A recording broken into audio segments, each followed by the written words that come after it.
Okay, we're going to work some word problems now. Now, in general, when we're working word problems, a good four-step recommendation by your textbook for what to do is read the problem, write an equation, solve the equation, look back and check. It seems pretty straightforward. One thing that I like to say is while you're doing these two steps here, it's often helpful to sketch out a picture. Now, that doesn't work for every single case, but it works in a lot of cases. A picture can help us sort of define the problem, help us write that equation, and really figure out what's going on.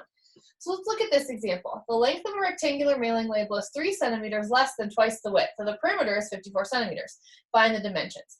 Now I will say one thing about many of these problems is they're a little bit silly, right? Like this is not a real world problem, but it is a problem that lets us get practice reading, trying to interpret what's going on, maybe sketching a picture and solving a problem, okay? So what do we have? We have a rectangular mailing label. So I'm gonna draw a rectangle, okay? We know that the length of the mailing label, so here's our length, is related to the width, okay? And we also know that the perimeter is 54 centimeters. So if I do length, width, add those together, that's the perimeter, the distance around. The other thing that we know is it looks like we know how the length and the width are related, okay? So it says the length of a rectangular mailing label is 3 centimeters less than twice the width. So what does that say? I'm going to say that again. The length is 3 centimeters less, so that's minus 3 centimeters less than twice the width. So that is our length is 3 centimeters less than twice the width, okay? So what good does that do me? Well, that lets me write this side of my mailing label as 2w minus 3. Now, if I want to find the perimeter, remember the perimeter is the length around. It's going to be this 2w minus 3 plus this, and this is a rectangle, these two sides are the same, plus this. And I know that has to be 54 centimeters, okay? You also could have done 2 times 2w minus 3 plus 2 times w. That would get you the same thing. And now, we wrote an equation, now we're just going to solve this equation. So I'm going to start by collecting like terms. 2w plus 2w plus 2, that's a lot of w's. 2, 3, 4, 5, 6 w's. Phew. Minus 3 and minus 3 minus 6 equals 54. I'm going to add 6 to both sides. So 6w equals 60. Dividing both sides by 6, I get the width of our mailing label is 10, oh, there's cat noise, is 10 centimeters, okay? So the width is 10 centimeters. Now, remember, I wanted to find both dimensions. I found the width. Our width is 10 centimeters. I also need to find the length. But I know how the length and the width are related, right? Our length is 2 times the width, which is 10, minus 3. 2 times 10 is 20. 20 minus 3 is 17. So the length should be 17 centimeters. Now I can do a quick check on this, right? If I have a width of 10 and a length of 17, what's my perimeter? Well, I'll have 2 widths, which is 20, and I'll have 2 lengths, which is 34. If I add those together, I definitely get my perimeter of 54 centimeters. So that's just a nice check to make sure that I did this right. So the width of our mailing label is 10 centimeters, the length is 17 centimeters. All right, so here's another problem. A car went 372 miles in 6 hours. Part of the time it went 55 miles per hour and part of the time 70 miles per hour. How long did it go at each speed? Okay, well, what's going on here? Well, one thing that I can do, again, I find it really helpful to sketch a picture. Now my picture is going to be really simplistic. Here is the total distance that the car drove. Now I know that this total distance is 372 miles. Okay. Now I'm going to split this up randomly, and I'm going to say this is how far it went at 55 miles per hour. And this is how far the car went at 70 miles per hour. Okay. I want to know how long it spent at each of those times. Now, in addition to knowing that my total trip was 372 miles, I also know my total trip was 6 hours. Okay? All right, so I'm going to just pick randomly and say that x, my variable, because I have to pick a variable at some point, X is the amount of time here. So I spent X hours at 55 miles per hour. Now, one thing that we need to think about is if we spent X hours at 55 miles per hour, how far did we go? Well, let's think about this kind of in general. If I drive 60 miles per hour for 2 hours, I know that I went 60 times 2, or 120 miles total. So if I went 55 miles per hour at X hours, multiplying those together tells me my total distance, or distance equals rate times time. Okay, so this is going to be a distance of 55 miles per hour times X hours. This is a distance. Okay, all right.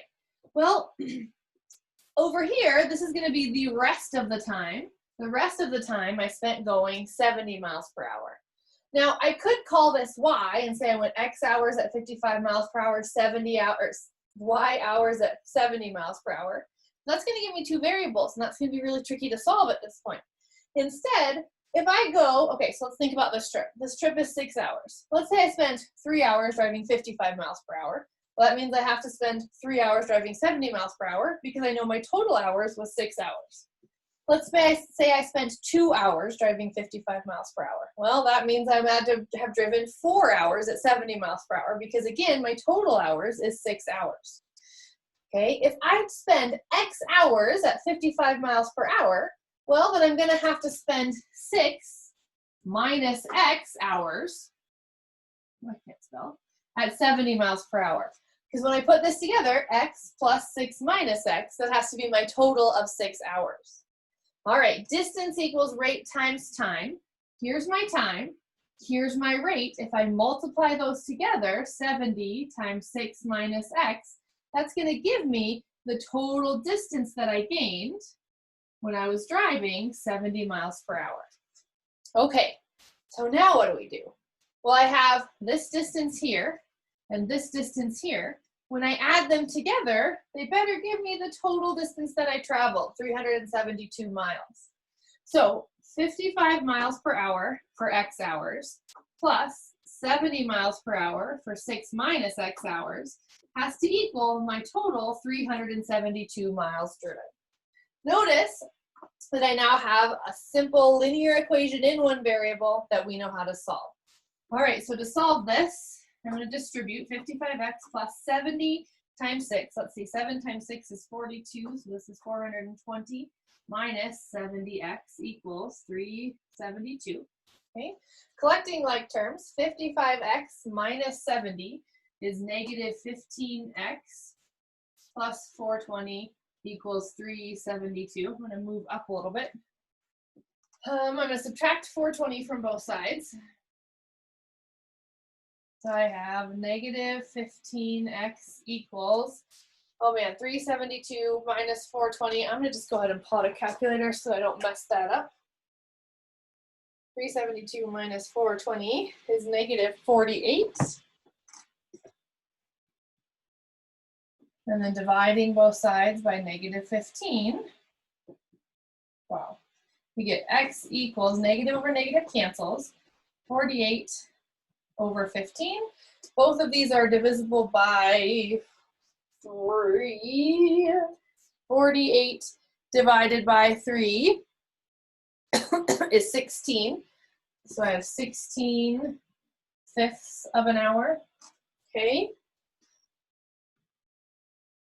In this case, I actually might change this into a decimal. 16 divided by 5 is 3.2 hours. Okay. And now remember, I needed to know both of my distances, or both of my times here. So if I spent 3.2 hours at 55 miles per hour, I do 6 minus 3.2 to get the number of hours I spent at 70 miles per hour. So 6 minus 3.2 is what, 2.8 hours. So I spent 3.2 hours at 55 miles per hour and 2.8 hours at 70 miles per hour. Now, this should be pretty easy to check, right? If I went 3.2 hours at 55 miles per hour, then doing 3.2 times 55 should give me my total distance traveled. That would be 176 miles. And if I went 2.8 hours at 70 miles per hour, that should give me my distance traveled there. That's 196 miles. And if I add those together, 176 plus 196, I get 372 total miles, which was what I was supposed to get for this problem. All right, for our last example, we've got a solution mixing problem. These are actually pretty common. So imagine we have a 5% acidic solution, and we need to mix it with 5 gallons of a 10% acid solution, and what we actually need is a 7% solution. Now this is probably pretty common in labs where you don't necessarily store all different percentage solutions, but just some basic ones that you can mix together. All right, so we want to know how many gallons of a 5% acid solution. So this is our unknown, is X gallons, the number of gallons of this 5% solution that we need to mix together. Okay, now when we're doing solution mixing problems, we're going to think about what part of this solution is actually acidic.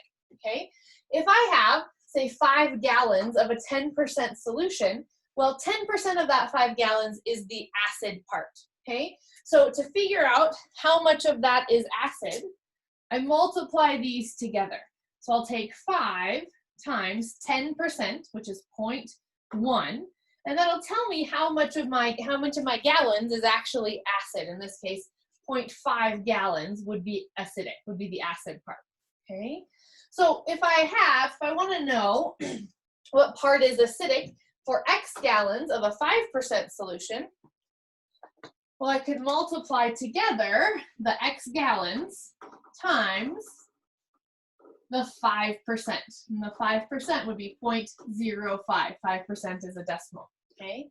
Now, if I add those together, so I'm mixing these together, right? So I'm going to take this amount of acid, the amount of acid that I get from the 5% solution, and I'm going to add that to the amount of acid that I get from the 10% solution. So from the 10% solution, I have 5 gallons at 10%, okay? And I need that to be a 7% solution, okay? Well, a 7% solution will be 0.07, that's the percentage. And then how many gallons will I have altogether? Because that's what I need to multiply by. Well, I'll have 5 gallons from the 10% solution, and I'm mixing that with X gallons from the 5% solution. So altogether, I'll have 5 plus X gallons. Okay, so here is our equation. Now I'm going to rewrite this little so that it's a little neater. So X times 0.05 is 0.05X. 5 times 0.1 is 0.5. I'm going to go ahead and distribute that 0.07. 0.07 times 5 is 0.35. 0.07 times X, 0.07X. Now this is a nice linear equation in one variable that I can solve. Personally, I would get rid of the decimals by multiplying both sides of this by 100. 100 times 0.05 is 5X. 100 times 0.5 is 50. 100 times 0.35 is 35. And 100 times 0.07 is 7X. Okay? Now I'm going to solve this like we would any other problem. I'm going to subtract 7X from both sides. I'm going to get X's on one side, not X's on the other. At the same time, I'm going to subtract 50 from both sides. When I do that, let's look at what's left. 5X minus 7X is negative 2X. 50 and negative 50 cancel. 35 minus 50 is negative 15. 7X minus 7X cancels. So I'm left with negative 2X equals negative 15. Dividing both sides by negative 2 gives me X equals negative 15 over negative 2, which is positive 15 halves, or 7.5 gallons. So I need to mix in 7.5 gallons of the 5% solution with the 5 gallons of the 10% solution to get something that is a 7% solution.